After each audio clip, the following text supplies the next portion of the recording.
Hello, and welcome to the first session of How to Get Out of Lent. I'm Kevin Tully, and I'm a pastor serving in Waxahachie, Texas. Chances are most of you watching already know me. This series of videos is created for members of the congregation I serve. But to those of you who may be watching because a friend forwarded a link to this video, I want to say thank you so much for being here. As we begin, I've got some good news and some bad news and then some more good news. First, the bad news. If you're watching because you noticed the title of this series, and have come looking for a way to get out of joining in the disciplines and practices of the church's season of Lent, well, sorry. That is not what these videos are about. The good news is that my tricky title got you here, so I hope you'll stick around for at least the remainder of this first session. No, the title I chose has to do with getting the most out of Lent. It's like the difference between someone who wants to get out of a reading assignment by not doing the reading versus someone who wants to get as much as they can out of the assignment. The same could be said about almost anything we undertake. Getting out of a conversation versus absorbing it for all it's worth, a workout, a worship experience, or an opportunity like this one. Receiving from God as much as we possibly can during the season of Lent. And that's the other good news. If you'll be part of this series of 6 short videos, I'm sure that you will come across something that can help you experience a deeper and more holy Lenten season. You're going to find that these sessions are a little bit different from others that may be out there. For example, I want to begin by saying that if you are watching in an environment where you're distracted, I hope you'll hit the pause button and either go situate yourself somewhere else or even stop the video. Come back to it later. Now, I also hope that you'll jot a note to yourself to remind you to come back and watch when you can be fully present. But even if you have some trouble doing that, maybe seeing a few days go by while intending to rejoin, but getting busy with other things, I hope you'll be present to that reality in your life as well, because that too is a chance to get out of Lent what Lent can show us. If you plan to get back to this video and either can't recall, it slipped your mind, or you can't find the time to do so, that is a teachable moment. It says something about what I want to focus on in this first session. The art of using time and living according to the right priorities. Each of these videos will be about 15 minutes in length. At the end of each one, I'll pose some questions for you to think about in the days ahead. Now, if you're a serious student, intent on getting the most out of this Lenten season and the opportunities that may come your way through these videos, I would recommend watching with pen and paper in hand, jotting down your thoughts and reflections. If you're not willing to do that, then that too is a teachable moment. Hey, no judgment here. Let's just take an honest look at what's going on, how we live our lives, asking some questions about why that may be so for you. So, if you need to pause the video and grab something to write with, I hope you'll do that. When we get to the questions for reflection that will be a part of the ending of each of these sessions, I'd like to suggest that you write those down on a Post-it note, scrap of paper, whatever it is you use, and then put those questions where you can consider them throughout the week that is ahead. I trust that we are all aware of the difference between quantity and quality. In my early days as a Christian, I set a goal of reading a certain number of chapters in the Bible each night. I don't regret doing that, but I have since learned that sometimes just one or two verses can be enough to chew on for weeks or months or years. I'm hoping that the brevity of these videos, along with the simple directness of the questions for reflection, will be enough to help us get some really good stuff out of this Lenten journey. I hope you'll respect your thoughts and your answers enough to write the questions down and then jot your responses down as well. If you sense something that you believe is from God, please, for your own sake and for Christ's sake, take note and put it on paper. A reading from the Gospel of Luke, chapter 9. As they were going along the road, someone said to him, "I will follow you wherever you go."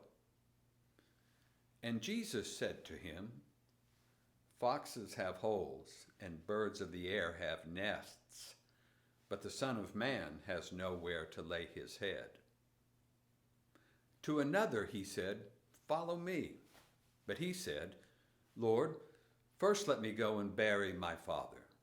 But Jesus said to him, "Let the dead bury their own dead. But as for you, go and proclaim the kingdom of God." Another said, "I will follow you, Lord, but let me first say farewell to those at my home."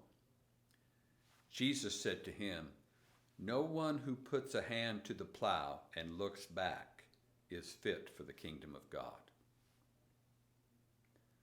This text from Luke's Gospel tells us about some people who wanted to follow Jesus.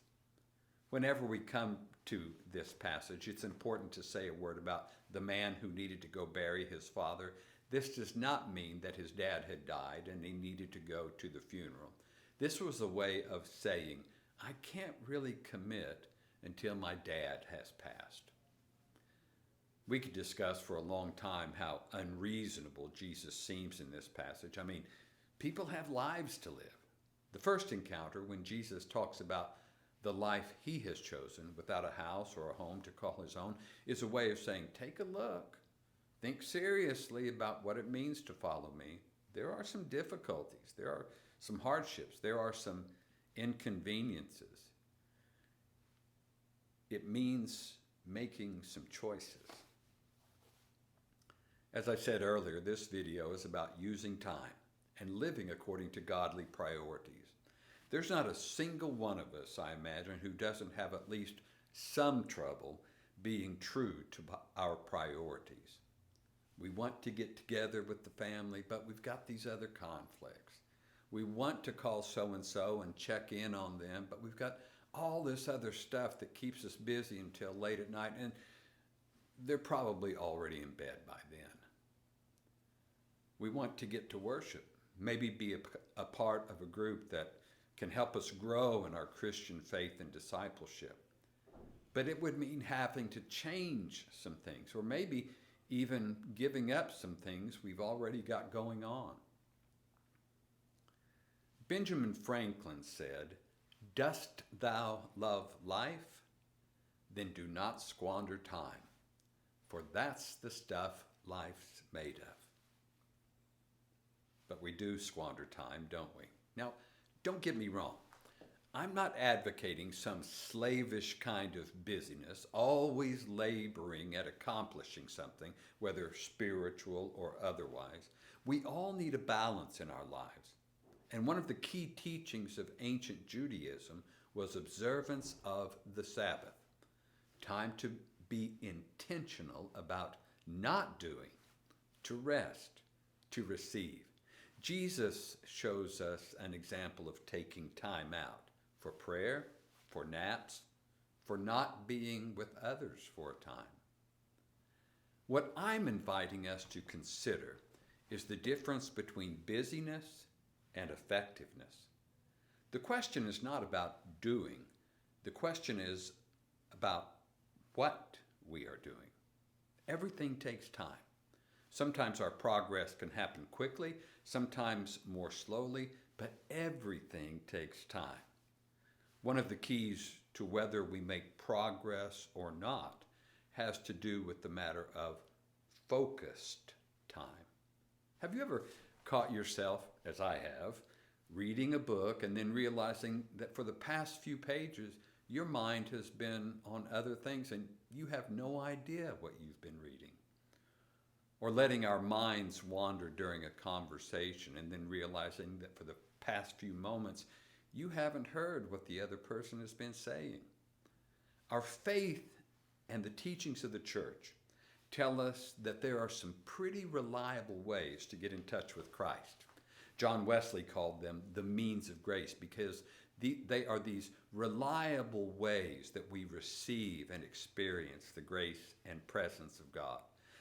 There are some that we can do on our own: reading, meditating and studying the scriptures, prayer, fasting, regularly attending worship, healthy living, sharing our faith with others, doing good works, visiting the sick, visiting those in prison, feeding the hungry, giving generously to the needs of others.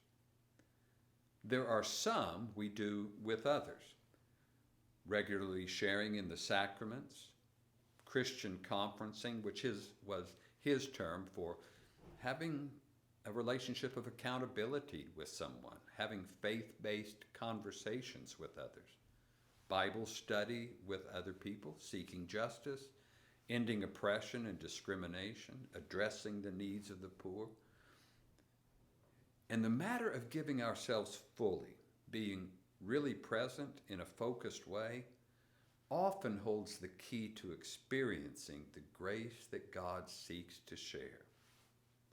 None of us has time for everything, but every one of us has all the time there is. Everyone gets 24 hours each day. Rich people don't get more time. Poor people don't get any less time. When we are effective at using our time for the right things, we can make great progress in our lives as followers of Christ. Let me invite you to consider 3 questions in the coming days. The first one is this: do I give adequate time and good, focused attention to the things that I value? Your health, your marriage, your family, your relationships, your spirituality. Question number 2. What am I spending time on that isn't really helping me? And third, what relationships am I neglecting because of my overscheduling or not carefully selecting? Are there other things that are keeping us from time with God? I hope you'll take the time over the next few days to think about and answer these questions. They will show you how to get out of Lent. I'll see you next week.